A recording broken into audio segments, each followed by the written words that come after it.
الخدري رضي الله عنه أنه قال رسول الله صلى الله عليه وسلم।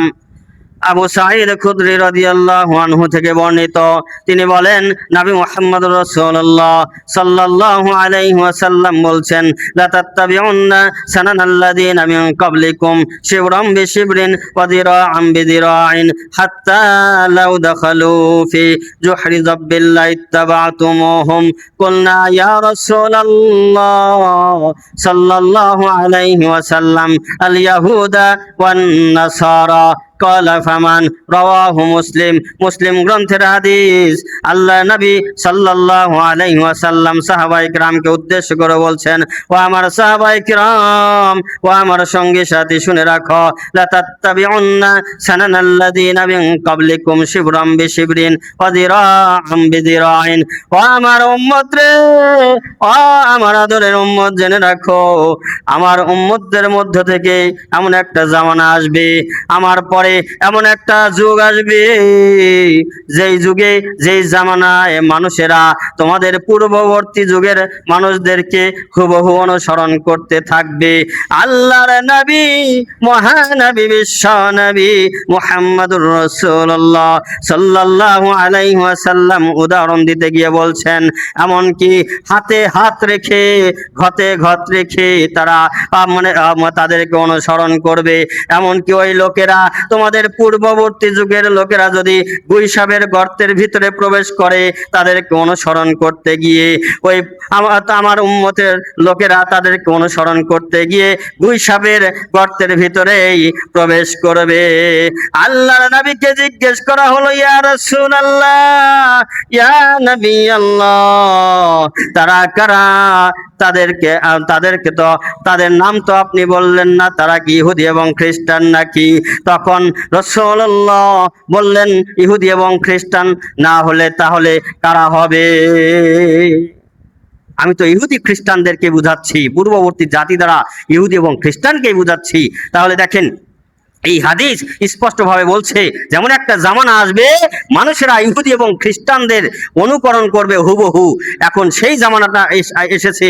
এই যে FIFA world cup বা বিশ্বকাপ নামে যেই খেলাটা চলছে, সারা পৃথিবীকে স্তব্ধ করে ফেলেছে। মনে হচ্ছে আর কোনো কাজ নেই, শুধু এখন এই একটাই কাজ, সেটি হচ্ছে খেলা দেখতে হবে, খেলা নিয়ে মাতামাতি করতে হবে, এর জন্য কোটি কোটি টাকা খরচ করতে হবে, পতাকা বানাতে হবে, বিশাল বিশাল পতাকা।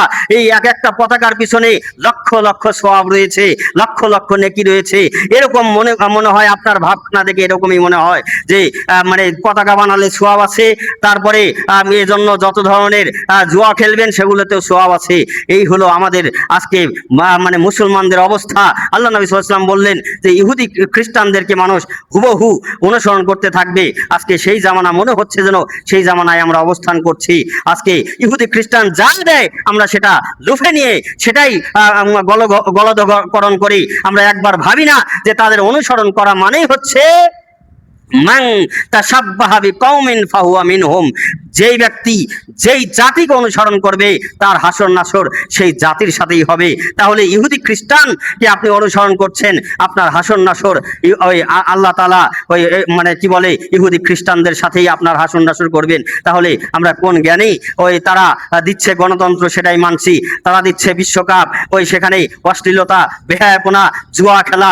কয়টা আপনি ফতোয়া নেবেন যে বিশ্বকাপটা জায়েজ নেই? কয়টা ফতোয়া নেবেন? একটা হচ্ছে সময়ের অপচয়, 2 নম্বর হচ্ছে টাকার অপচয়, যেই মুহূর্তে পৃথিবীর বিভিন্ন প্রান্তরে লক্ষ লক্ষ নয় বরং কোটি কোটি শিশু না খেয়ে মারা যাচ্ছে, লক্ষ লক্ষ নয় কোটি কোটি মানুষ অসুস্থতায় কাতরাচ্ছে, কি বলে চিকিৎসার অভাবে মারা যাচ্ছে। সেই সময়ে কোটি কোটি ডলার খরচ হচ্ছে এই শুধুমাত্র বিশ্বকাপে। এবং বাংলাদেশে কোনো ধরনের কাজ নেই, তবুও কোটি কোটি টাকা এভাবেই নষ্ট করে ফেলছে এই বিশ্বকাপের নামে। এভাবেই মূলত আমাদের টাকার অপচয় হচ্ছে, সময়ের অপচয় হচ্ছে। এরপরে সর্বশেষ কথা হচ্ছে, এগুলো তাদের অনুসরণে হচ্ছে এইগুলোর, এবং এই বিশ্বকাপকে কেন্দ্র করে কোটি কোটি টাকা মানে জুয়া খেলা এর এর পিছনে রয়েছে। এজন্যই এইগুলো মূলত হারাম। এই বিষয়গুলো থেকে আমাদের সাবধান থাকতে হবে। স্বাভাবিকভাবে খেলাধুলা জায়েজ, স্বাভাবিকভাবে আপনি শরীর চর্চার জন্য আপনি পর্দা মানে কি বলে সতর ঢেকে আপনি স্বাভাবিকভাবে আপনি খেলাধুলা করতে পারেন, শরীর ভালো থাকবে, এটা আলাদা জিনিস। কিন্তু এইটা করতে গিয়ে আপনি বিশ্বকাপের নামে বিশ্বনাশ যাকে বলে পৃথিবীটাকেই নাশ করার একটা পায়তারা চলছে, এগুলো আপনার সমর্থনযোগ্য নয়। এ বিষয়ে একটু আমরা মুসলিম হিসেবে সতর্ক সাবধান থাকবো। আল্লাহ তাআলা সেই তৌফিক দান করুন। আল্লাহুম্মা আমিন। এগুলো আলোচনা এখানে শেষ করছি। ওয়া মা আলাইনা ইল্লাল বালাগ। বারাকাল্লাহু লানা ওয়া লাকুম।